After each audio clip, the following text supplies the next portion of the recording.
Hello, welcome to my channel physics online tutor. तो आज हम लोग बहुत ही इम्पोर्टेंट टॉपिक स्टार्ट कर रहे हैं वेक्टर का। टॉपिक का नाम है resolution of component of vectors. Okay, तो हम लोग स्टार्ट करते हैं resolution of component of vector, जो कि वेरी वेरी इंपॉर्टेंट टॉपिक्स है। Okay, so resolution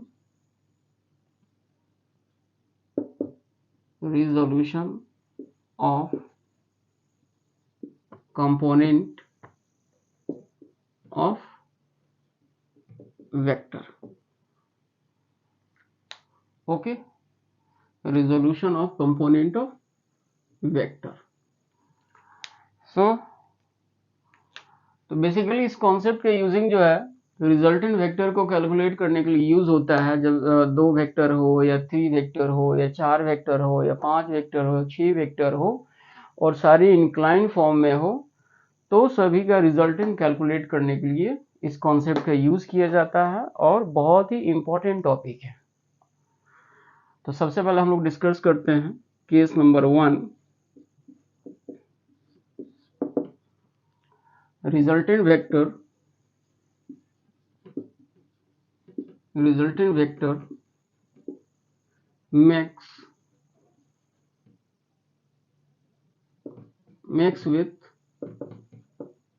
with angle with angle with x axis। तो कोई भी इंक्लाइंड या वेक्टर इंक्लाइंड अगर x एक्सिस के साथ अगर एंगल बनाता है, ओके, तो उसको हम हॉरिजॉन्टल एंगल भी बोलते हैं। तो दैट इज हॉरिजॉन्टल एंगल। तो इसका डायग्राम हम बना लेते हैं first of all. So this is the y-axis, this is the x-axis, this is the origin, तो resultant vector, okay, fine। तो resultant vector, this is the r vector। so angle किसके साथ बना रहा है? x एक्सिस के साथ। so this is the theta angle and theta is the what angle? horizontal angle। okay, तो मीन्स इसका दो कंपोनेंट ब्रेकअप होगा। this is the suppose that this is the ax is the horizontal component and this is the ay is the vertical component। okay, और हम यहाँ पर naming दे देते हैं a b। so in triangles OAB cos theta is equal to OA upon OB। so what is the OA? this is the AX, and what is the OB? this is the R vector magnitude। okay, so what is the horizontal component? AX is equal to this is the R vector, because हम यहाँ पर magnitude ले रहे हैं तो R vector mod लगा दिया, and this is the cos theta। so what is the AX? this is the horizontal component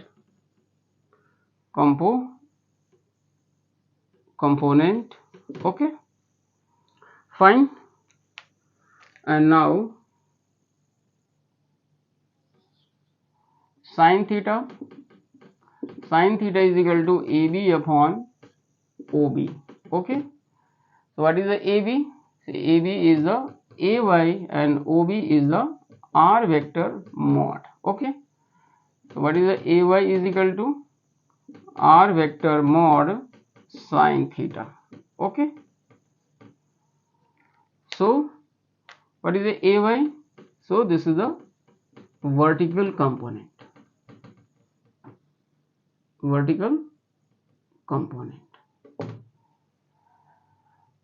so हमने डिस्कशन किया रिजल्टेंट वेक्टर जब हमारा एंगल बना रहा हो किसके साथ? एक्स एक्सिस के साथ या हॉरिजॉन्टल एंगल, तो इसके दो कंपोनेंट ब्रेकअप होंगे।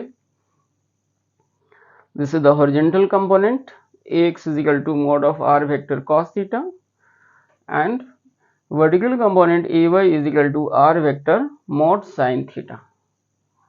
Fine.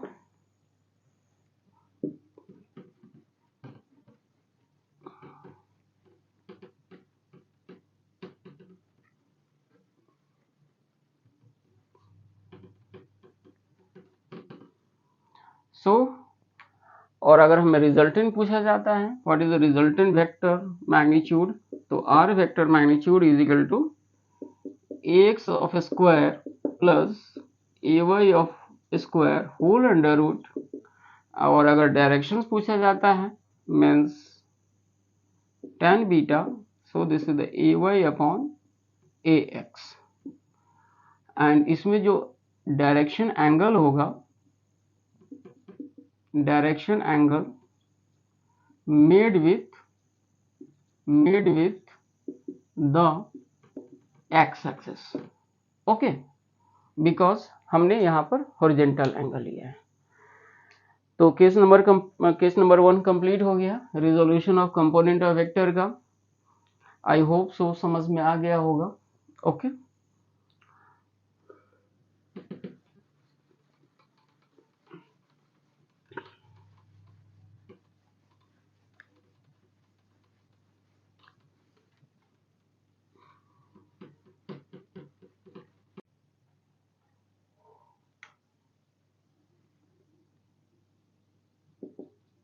Case number 2, vertical angle. Vertical angle, तो वर्टिकल एंगल का मतलब ये होता है कि कोई भी रिजल्टेंट वेक्टर अगर वाई एक्सिस के साथ अगर एंगल बनाता है, ठीक है, तो उसको हम बोलेंगे एनी एंगल अगर वाई एक्सिस के साथ बनाता है एंगल, तो उसको हम वर्टिकल एंगल बोलते हैं। फाइन। तो हम यहाँ पर रिजल्टेंट वेक्टर ले रहे हैं, this is the resultant vector, और इस केस में हम वर्टिकल एंगल ले रहे हैं। तो वर्टिकल एंगल का मतलब ये हुआ कि एंगल जो बनेगा वो वाई एक्सिस के साथ बनेगा। ओके, अब इस केस में थीटा कौन सा होगा, ये वाला एंगल। तो इसका अगर हम कंपोनेंट ब्रेकअप करते हैं, सो this is the x axis, ये हमारा एक्स एक्सिस से पैरेलल हमारा ए एक्स हो गया, and this is the y axis के पैरेलल हमारा ए वाई हो गया। सो नेमिंग इज दिस, इसको diagram, this is the R vector, this is the A, and this is the B. Okay, so in triangles OAB, okay, so first of all at first क्या करते हैं हम cos theta find out करते हैं। तो cos theta is equal to base upon hypotenuse। okay, so in this case theta is angle, तो angle का opposite side जो होता है वो परपेंडिकुलर होता है, तो ए बी तो यहाँ पर परपेंडिकुलर हो गया। Okay, and hypotenuse because this is the 90 degree, so O A is the hypotenuse. Okay, so base is the O B and hypotenuse is OA, and this will be the R vector. Okay, this will be the R vector. So this is equal to AY upon R vector mod. So in this case AY is equal to R vector mod, okay, cos theta. So this is the vertical component. Fine, this is the vertical component, and now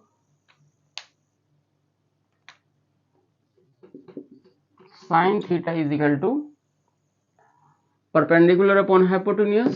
so angle के सामने वाला side क्या होता है, perpendicular होता है। So this is the A B upon O A. So what is this A B, this is the a x upon r vector mod. So ax is equal to what is this? R vector mod sine theta. Okay. So what is the ax? Ax is the horizontal component. Fine. So हमने resolution of component of vector में case number 1 किया horizontal angle and case number 2 किया हमने vertical angle. So I hope so आपको समझ में आ गया होगा. तो इसी कॉन्सेप्ट पर हम एक न्यूमेरिकल करते हैं.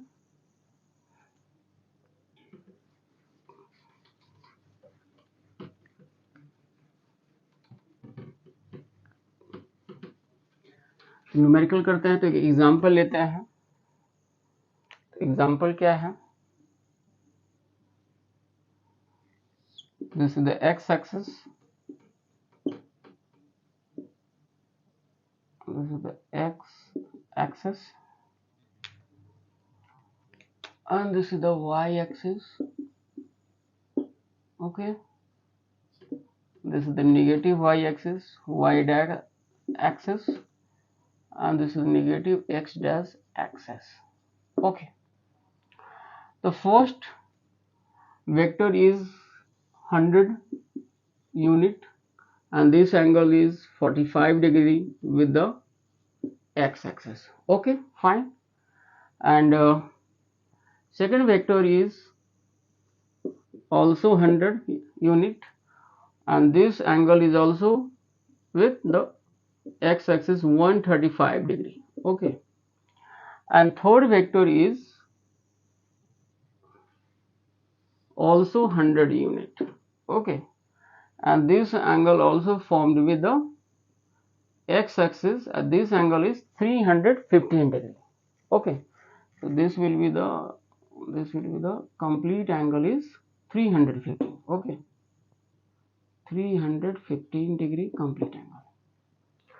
वैसे ये क्वेश्चन जो है एच.सी. वर्मा का क्वेश्चन नंबर 3 है और क्वेश्चन में रिजल्टेंट वेक्टर पूछा गया है.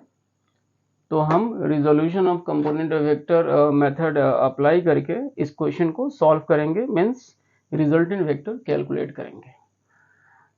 तो इसका रिजल्टेंट वेक्टर हमें कैलकुलेट करना है.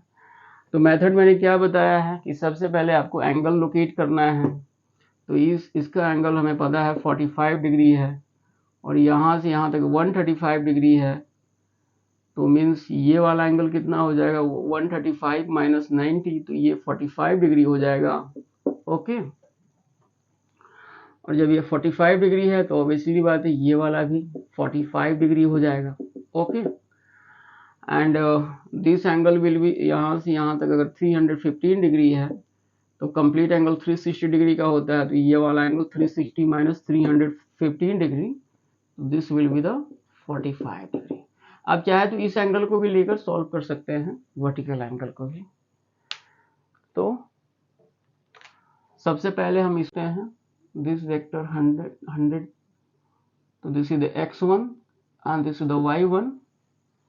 Second vector is this is the x2 and this is the y2.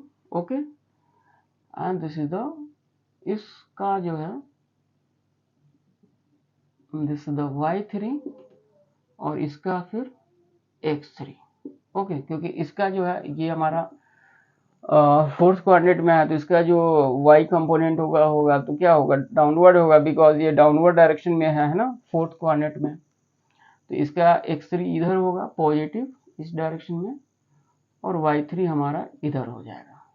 Okay, तो सबसे पहले हम x1 इस 100 यूनिट का 45 डिग्री का कंपोनेंट ब्रेकअप करते हैं. तो ये हमारा हॉरिजॉन्टल एंगल बना रहा है. तो horizontal angle means x axis angle बना रहा है. तो हमने पहले बताया है कि जब हॉरिजॉन्टल एंगल होता है तो उसका हॉरिजॉन्टल कंपोनेंट cos थीटा में आता है. तो 100 cos 45 degree, correct. Similarly vertical component क्या होगा? 100 sin 45 डिग्री. अब ये फर्स्ट 100 हमारा कंपोनेंट ब्रेकअप हो चुका है. अब इस 100 को हम ब्रेक करते हैं. आप चाहें तो इस एंगल को ले सकते हैं या तो इस एंगल को भी ले सकते हैं, कोई भी एक एंगल ले सकते हैं। तो हम यहाँ पर इस केस में इस वाले एंगल को ले रहे हैं और ये एंगल एक्स एक्सिस के साथ बना रहा है, तो मीन्स हॉरिजॉन्टल एंगल हुआ। तो इसका कंपोनेंट हम ब्रेकअप करते हैं, तो इसका x2 क्या हो जाएगा 100 cos 45 डिग्री। ओके, और ये हमारा नेगेटिव एक्स एक्सिस में है, मीन सेकंड कोऑर्डिनेट में है, तो x नेगेटिव हो जाएगा और y2 हमारा क्या होगा अपवर्ड डायरेक्शन, क्योंकि ये वेक्टर का डायरेक्शन इधर अपवर्ड है, तो ये हमारा 100 sin 45 डिग्री हो जाएगा। Okay fine. अब इस वेक्टर का कंपोनेंट हम ब्रेकअप करते हैं 100 का, तो इसका x3 किधर है, इधर है, x3 हमारा फोर्थ कोऑर्डिनेट में पॉजिटिव हो जाएगा। सो this is the 100 cos 45 degree. Okay, and y3 fourth coordinate में क्या होता है, मतलब फोर्थ कोऑर्डिनेट में y नेगेटिव होता है, तो इसका y3 क्या होगा नेगेटिव हो जाएगा -100 sin 45 डिग्री। क्यों? बिकॉज यहाँ पर 45 डिग्री हमारा x एक्सिस के साथ एंगल बना रहा है, तो मीन्स हॉरिजॉन्टल एंगल है, और हॉरिजॉन्टल एंगल में हमारा हॉरिजॉन्टल कंपोनेंट cos में आता है, हमने बताया थोड़ी देर पहले, और वर्टिकल कंपोनेंट sin में आता है। इसके बाद क्या करना है, x टोटल फाइंड आउट करना है। जितने भी वेक्टर होंगे, 3 वेक्टर हो, 4 वेक्टर हो या 5 वेक्टर हो, सबका कंपोनेंट 1 बाय 1 ब्रेकअप करना है और सभी का हॉरिजॉन्टल कंपोनेंट को ऐड करना है, मीन्स समेशन करना है। तो x टोटल मीन्स ax, इसको हम सपोज कर लेते हैं, तो what is this x1 plus x2 plus x3, so this is equal to what is the x1 value 100 cos 45 minus 100 cos 45, okay, and what is the x3 plus 100 cos 45, okay, plus minus cancel, so this is equal to 100 cos 45, okay fine।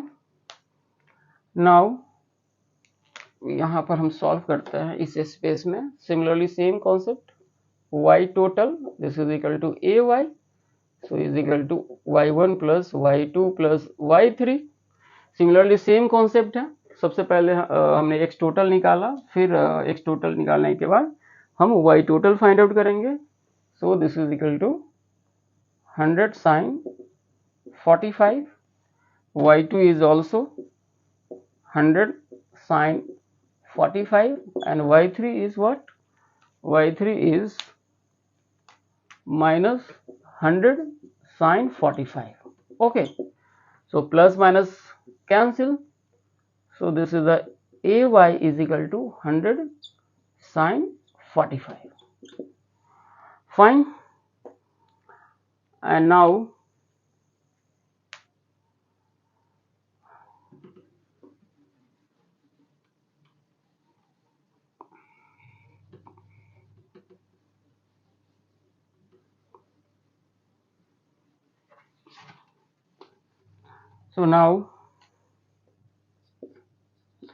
find out the resultant. So what is the formula of resultant? Means ax का square plus ay का square is equal to whole under root, and what is the ax is equal to x total and ay is equal to y total. So 100 cos 45 का square plus 100 sin 45 of square, okay, whole under root. So 100 square is common, and this is the cos square 45 plus sin square 45 whole under root, okay. So 100 square under root is 100, and we know that according to trigonometry formula, cos square theta plus sin square theta is equal to 1. So what is the theta value? 45 degree. So we can use the trigonometry formula, cos square theta plus sin square theta is equal to 1. So this value will be 1. So 100 into 1, 100 into root under 1. Okay, because 100 square is square root is 100, and root 1 coming from this value cos square theta plus sin square theta. Okay, so and root 1 is 1, so final answer is 100 unit. So what is the value of resultant vector? 100 unit. Okay, तो I hope so समझ में आ गया होगा. अब हम direction find out करते हैं.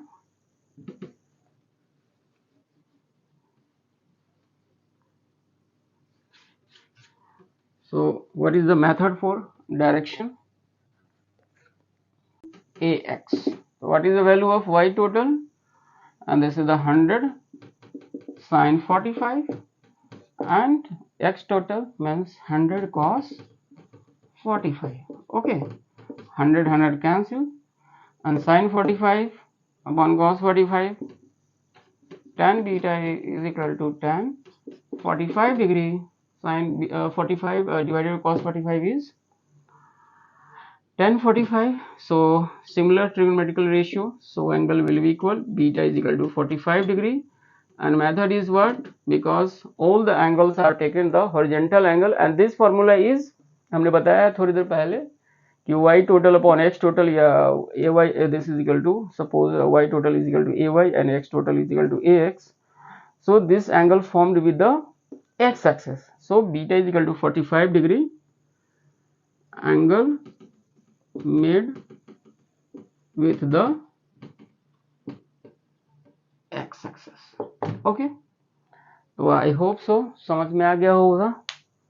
Please हमारे चैनल को सब्सक्राइब करें, लाइक करें. Thank you for watching my channels.